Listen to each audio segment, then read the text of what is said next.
क्योंकि अब कहानी पूरी तरह पलटने जा रही है। सरू को आखिरकार वह सच पता चल चुका है जिसे इतने समय से उससे छुपाया गया था।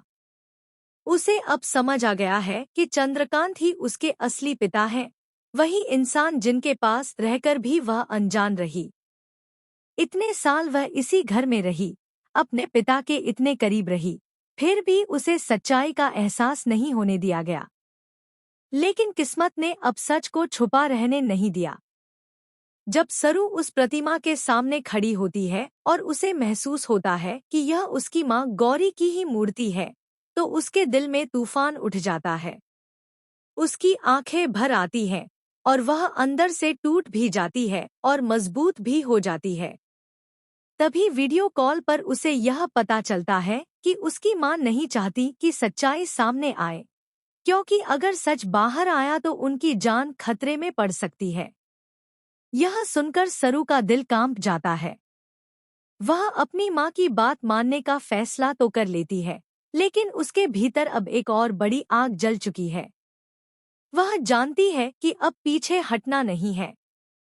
अब उसके सामने दो ही बड़े लक्ष्य हैं।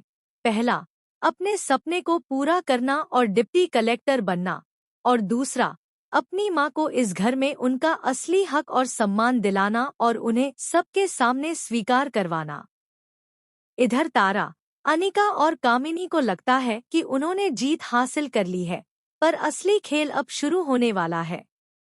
हार उनकी ही होगी, क्योंकि सरू अब पहले वाली साधारण लड़की नहीं रही। उसने अनिका से अपना मेडल वापस लेकर साफ कर दिया है कि वह किसी के आगे झुकने वाली नहीं।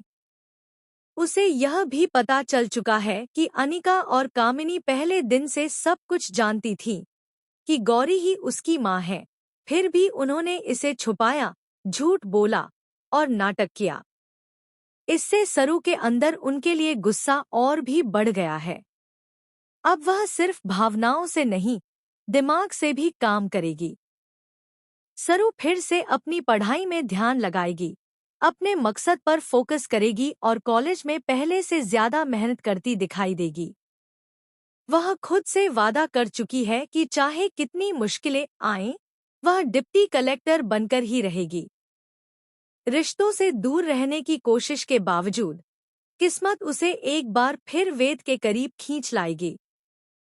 वेद भी इस बार चुप रहने वालों में नहीं होंगे, बल्कि अनदेखे तरीकों से सरू का साथ देते नजर आएंगे।